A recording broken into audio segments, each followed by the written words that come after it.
Welcome to the America 250 PA Start Here, America Did podcast, telling the unique stories that make up the diverse fabric of Pennsylvania. Hi, everyone, and welcome back to another episode. I'm your host, Sydney Harris-White. If you're listening to this podcast, then you already know we're fast approaching the United States 250th anniversary, the semi-quincentennial. And I do mean fast approaching. But today, we're going to pause the semi-quincentennial discussion for a bit and take a trip back in time, 50 years back, to the bicentennial. In 1976, America celebrated 200 years of independence with incredible spectacles like the American Freedom Train, the Bicentennial Wagon Train Pilgrimage, which actually converged on July 4th in Valley Forge, Pennsylvania, and the Smithsonian Bicentennial Festival of American Folklife. Even the late Queen Elizabeth II and her husband, Prince Philip, visited the United States, presenting the American people with the Bicentennial Bell, which now hangs in Philadelphia. Needless to say, it was a monumental celebration across the nation, and just as remarkable right here in Pennsylvania. And today, we have the great privilege of hearing directly from some of the very people who helped ring in America's bicentennial.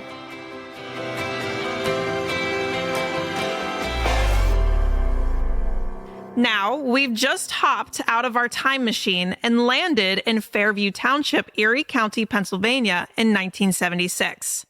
The energy surrounding the bicentennial is contagious, often called the spirit of 76. Sabina Shields Freeman and June Hetz are serving on the local Bicentennial Committee, formed to highlight Fairview Township's and Erie's role in 200 years of history. They research early settlers and Revolutionary War veterans like Colonel Thomas Forster and Captain Richard Swan. And through their findings, their work, and their passion for community, Sabina and June create something that would last. And did it ever last? Today, the Fairview Historical Society, founded with the help of Sabina and June, is celebrating its 50th anniversary as the United States approaches its 250th. To share the remarkable story of the spirit of 76 in Erie County, how a bicentennial committee became a historical society, and what this achievement means as we approach another milestone, we are joined by Sabina Shields Freeman and June Hetz. Welcome, and thank you for being here. It's such an honor to have both of you on the podcast. Thank you. It's very nice to be here. To start, take us back to 1976. What do you remember most about Fairview Township's bicentennial celebrations?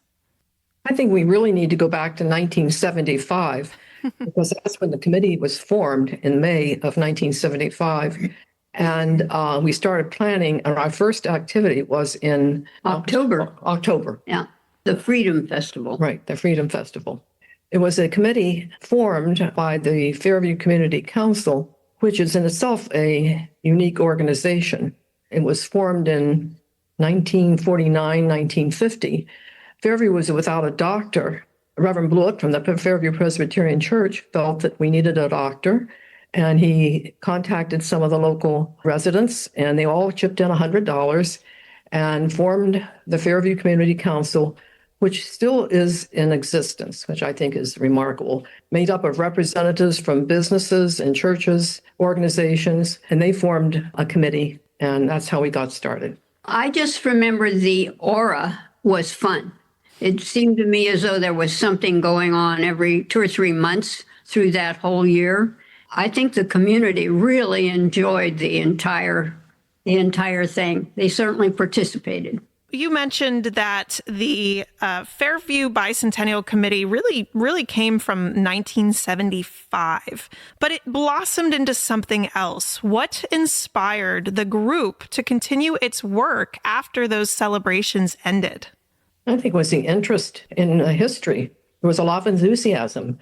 There were a number of people who wanted it to go on, and so that's when we formed the Fairview Area Historical Society. Well, I would say it was we were having such fun, we didn't want to stop. But we discovered history.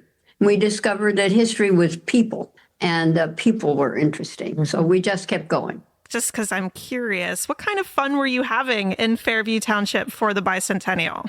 Well, we have a schedule here. Our first event, as June said, was October the 4th. It was called the Freedom Festival, October 4th, 1975. It was, quote, a display and demonstration of old-time crafts by Fairview people. Our next activity was January 28th. It was a German dinner. And then we had what was the greatest fun, a variety show. I think everybody in Fairview turned up for the tryouts. Right. I cannot tell you now how many people were involved in it, but several dance units, several choral units, trios and duets. We had 2 little sketches. It just went on for a couple of hours. We had solos. We discovered quite a bit of talent that was hiding in our people. We rehearsed every Monday night. We found a wonderful director. That alone, I don't remember now how many months they rehearsed, but it was quite fun. We performed 2 nights. On the second night, just as we were about to pull the curtains open, one member of our committee said, "Why aren't we filming this?" Doggone it, we didn't. We should have, but we took pictures during the rehearsals, and so we have something from it anyway. May I add I think I read where we had about 200 people involved in that. True. Community chorus, high school chorus, people with doing backdrops, the whole costumes, the whole thing. So it really brought the community together. Oh, yes, it really, really did. For Memorial Day, to go on with our schedule, American Legion always sponsors the parade. What we did was look to all the houses on the main street, east and west of the center intersection, and just 2 or 3 houses north and south on that intersection. We got up a map and did deed work at the courthouse so that we could tell everybody who lived in that house 100 years before. So we called that little effort, let's take an old-fashioned walk. And then on the 4th of July, we rung our bell for 2 minutes. And then the last event was on August 7th, 1976, when we had a public times, which was a fun day meant to be outdoors. It poured down rain, so we moved into one of the schools and went on with the exhibit, or with the fun. That was our effort. And because it lasted all year, I think it really seemed like it was a year of fun. We thought we needed a goal. So we were looking for a building that we could restore or do something with. And it was suggested that the Fairview Cemetery Chapel was in bad disrepair. So we took that on as a project. And I think we raised $6,000 at that time to restore that. Since then, the Historical Society has been in charge of it. It's owned by the Fairview Cemetery Board, though. Mm-hmm. And we also received whatever amount of money was left from the restoration work to be used on the chapel if necessary and when necessary. One of the projects we performed also while we were in our year of effort was called Touring Fairview Township. We actually did 2 tours of the township, and again, it was June and I who did all the all the visiting of interesting-looking houses. People let us in, some people didn't. But we did deed work also with that. And then to raise a little cash, she and I did the history of, it's a snappy title, The History of Pharmacists and Pharmacies in Erie County, Pennsylvania. You know exactly what it's about. We did that for several months and put that together as a book for the Erie County Pharmaceutical Association. It's fun to hear about the projects that you did back then and learn about all the projects that other counties are doing now to ring in the 250th. So it's amazing to hear just the ideas that you had back then, the events that you threw, and kind of comparing it to what's going on today. I also am curious of how the Bicentennial Committee became the Fairview Area Historical Society. I know you said that you just loved the history and the history needed to go on, but how did you make that happen? And what inspired you to continue your work? And how has that endured for 50 years? Well, if you could see us, you'd see two people who kept it going. We had highs and lows. I think June had more years as president than any other individual. We've had quite a few presidents over this last 50 years, but I believe she garnered the most numbers. I don't know if that's a good or bad. And currently, I'm the president. Now, what does that tell you? We just thought it was important, I think, to keep going, to organize. There were enough people that were interested, Yes. wanted to continue. It wasn't just Biney and I, but there were others that wanted to continue. I think everybody on the steering committee of the Bicentennial Committee came with us. Or actually, it got to be a discussion, and we did it. We did it. We get our teeth into something and just can't let go. Hey, there's nothing wrong with that, especially when you're doing such good for your community. I'm curious about the phrase that was very popular back then for the Bicentennial, the spirit of 76. It really defined that era. What did it mean to you then, and what does it still mean to you now? The spirit of 76 was just everywhere. And to prove it, I was involved in a pottery class. You could just take any of the objects that the teacher had and finish it. She had a kiln and so on. So one of the things I took was a plate that I painted silver. It's got the spirit of 76 on it. And this was just typical of what was going on. It was everywhere, I think. I took advantage of it. And it hung on my wall. This plate hung on my wall till it dropped one year. And it's a little chip now, so I don't display it anymore. But it was everywhere. And do you still think about it today, especially as we're approaching the 250th, that spirit of 76? I think when in 76, it was a coming together. I know in Fairview, there was the borough and the township, and now it's just a township, but we're two governing bodies. And Fairview at one time was when it formed, it was a farming community, a very small community. It was Fairview Borough, was the center of the town, 1 square mile, I think. And then around it was the township. The subdivisions came about in the township. And so there was sort of a divide from the townspeople who had lived here for many years and all these people coming in. And I think one of the things that we wanted to do was bridge that gap. And I think we did, and that would be happening this time around too, a coming together of everybody, a spirit of the United States, the spirit of 76. And I'd love to hear a little bit more about the early days of the Historical Society. What were some of the first projects that you took on? The drugstore, the pharmacy book was one of them. We had something called a Fundorama. Neither June nor I could remember that we had such a thing, but I was looking through old scrapbooks and found that people would commit to donating $15. They would try to raise it however they could. So there were all kinds of things. And this, of course, could involve school kids, too. This was part of, I think, once we began to realize we needed a headquarters. So we needed to raise a little money for that. We looked around. We first met in the township building. It became a little small because we had speakers at our meetings that drew a big audience. So we started meeting in the Presbyterian Church, and we thought we need a place to call it home. So we started looking, and we contacted Robert Kreider, an architect in Erie, who especially was involved in older homes. He suggested what we call the Sturgeon House.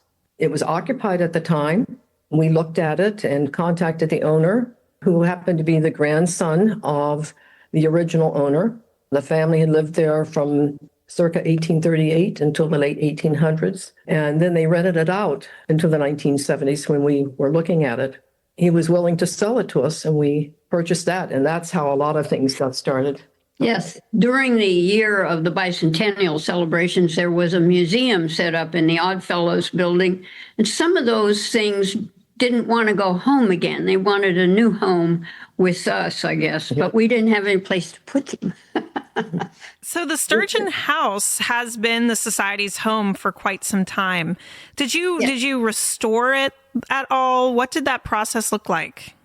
Mr. Kreider looked at the house and drew up a plan for restoring it. Not a lot had been done to it. A lot of paint we had to scrape, plaster. There were two small rooms. One of them was a bedroom, the other was a kitchen. There was a wall between those two little rooms. He recommended we take it out and make that the working kitchen, those two rooms together.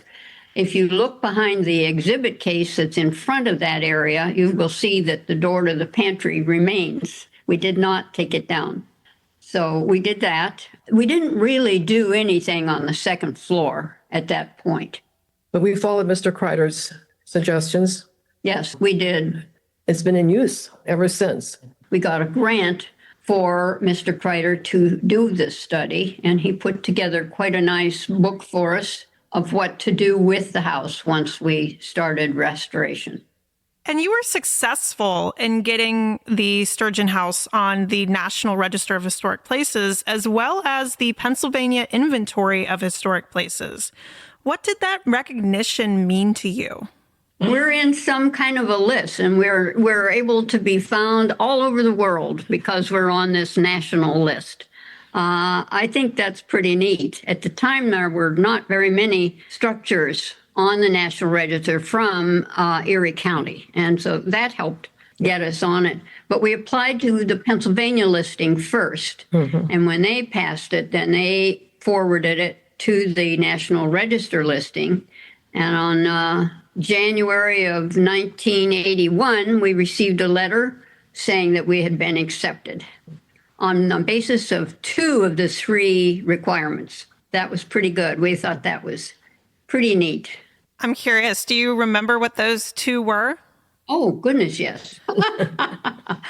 One of them is the importance to the community. Well, it was Jeremiah and William Sturgeon who settled that area. And they had many children, many boys who settled there also. For a while, the community was called Sturgeonville. Now it reverted to Fairview. That was one, the importance of the family. The second is it's a salt box. And salt box structure usually has the main door on the high side. Well, our high side has no door at all. So the main door is on the narrow north side, but the family always used the east side to get in because that's where the parking area was. The third requirement is that somebody important like George Washington visited or even slept there. Nobody did that, so it was just the Sturgeons, I guess. And all they had 80 years of rentals, and then we bought it. And so you talk about the importance, one of those aspects of becoming a historic place as the importance to the community.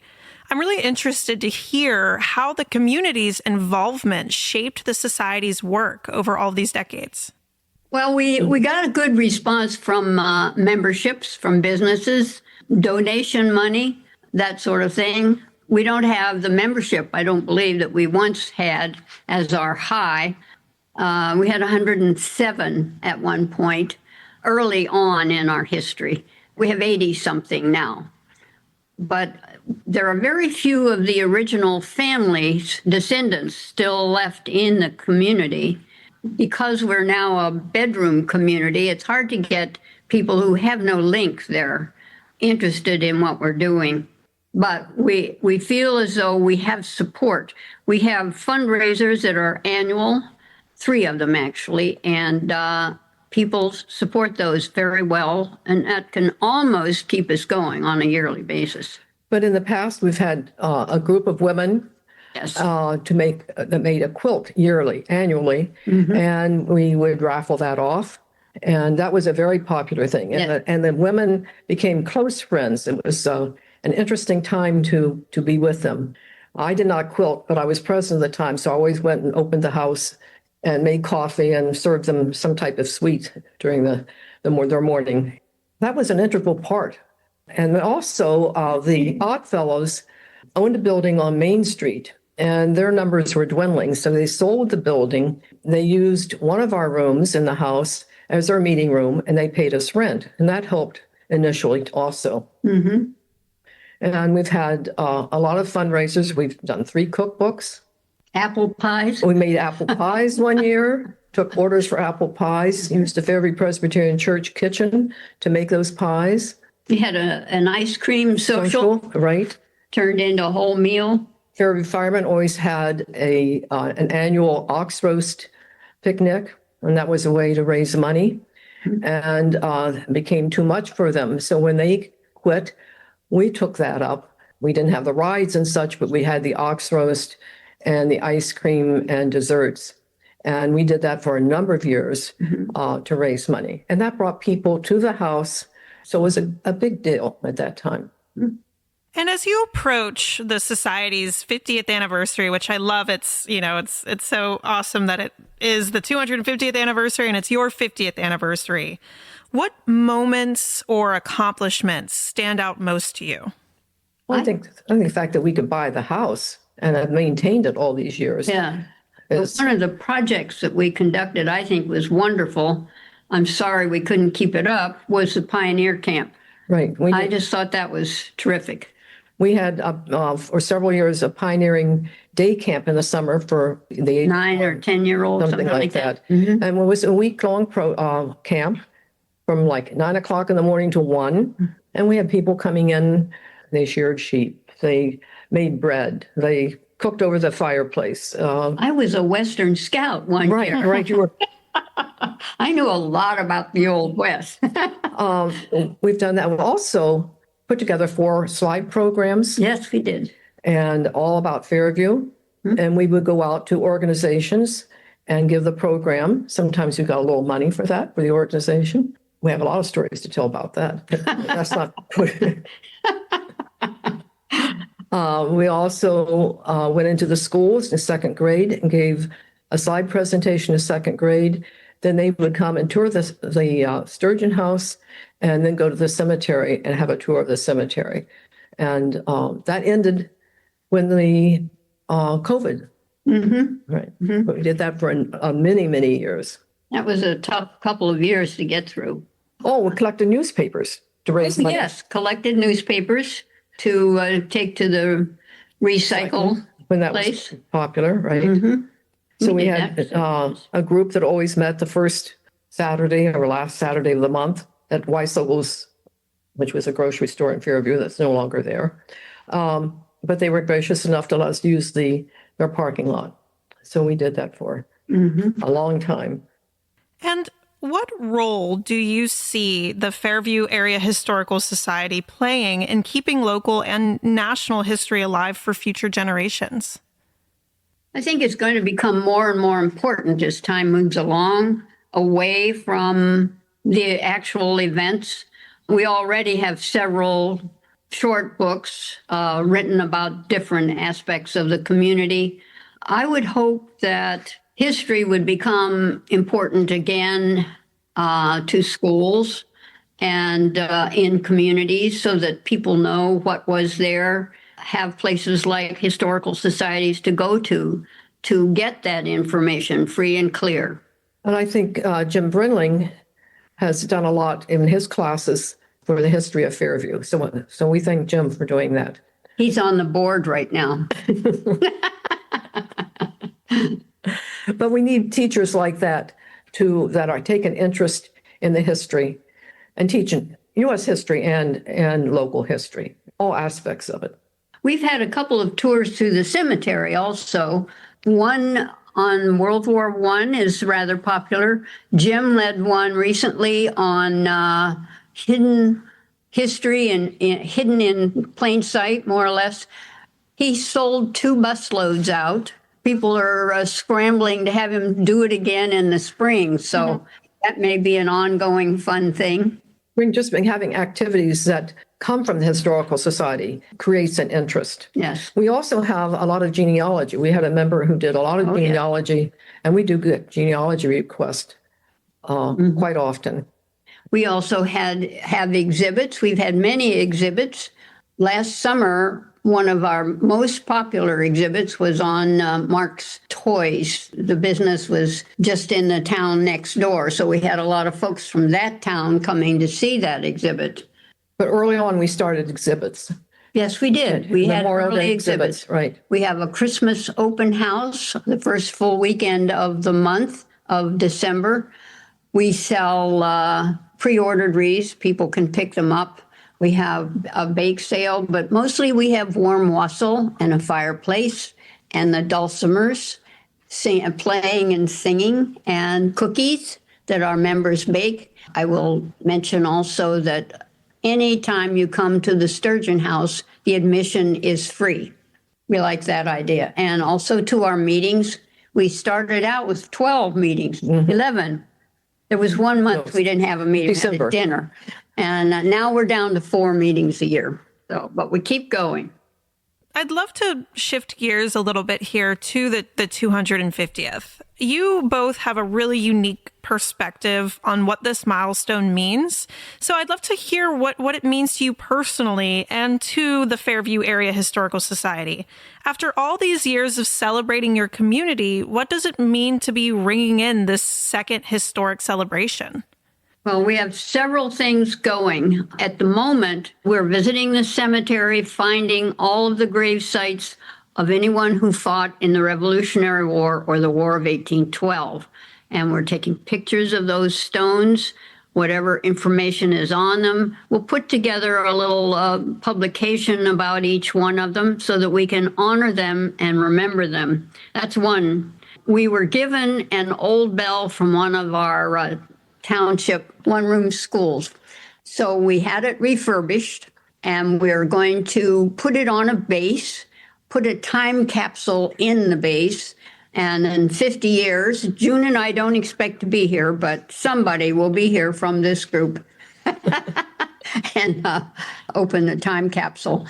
On July 4th at noon, I guess it is, we'll ring the bell for 2 minutes, along with all the other bells around across the nation, and be a part of that part of it. Oh, next summer, we're going to put an exhibit on through the summer about the last 50 years since the bicentennial, not only in Fairview, but in the nation, I'm presuming, so that this will be something that a lot of people will still come and recall. It isn't ancient history, but it's history. We want to show people what we've done in the last 50 years.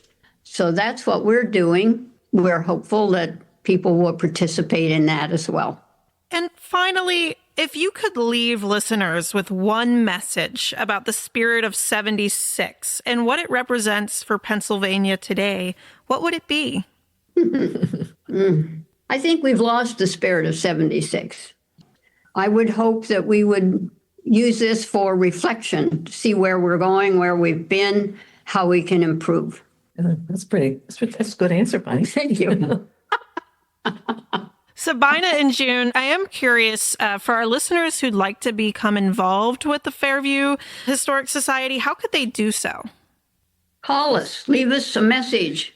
And by the way, repeat your name because sometimes it's fuzzy.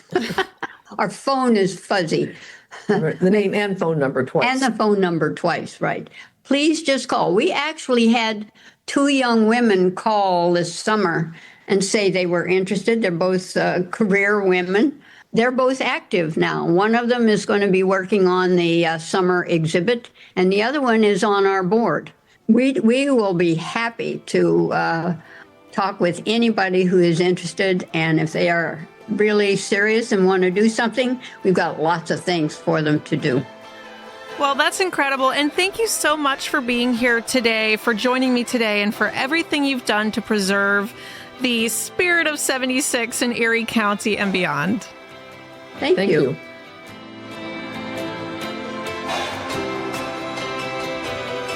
what began as a local bicentennial committee grew into a cornerstone of community preservation and pride. It has been such a privilege to welcome Sabina and June. It's not every day we get to witness a living piece of history like this. Not only can Sabina and June look back on their incredible work, but they also get to look forward to seeing how it carries into yet another historic milestone. And we have the honor of hearing their story and their perspective. As we look ahead to America's 250th, stories like Sabina and June's remind us that each of us has a role to play, not only in honoring history, but in creating it. I hope this episode inspires you to see how the upcoming semi-quincentennial offers a chance to take part in history, to celebrate those who came before us, and to take steps that will be celebrated by those who come after us. Thank you for joining us today. As always, it has been my pleasure to be your host for this episode. In honor of Sabina and June, remember to learn your history, to get involved, and most importantly, to stay PA proud. Hi, everyone. I'm Cassandra Coleman, Executive Director of America 250 PA. Thank you so much for listening to today's podcast. We encourage you to learn more about America 250 PA and send us your podcast ideas at america250pa.org. This has been the America 250 PA Start Here, America Did podcast, produced by Commonwealth Media Services. Stay tuned for more epic Pennsylvania stories at america250pa.org.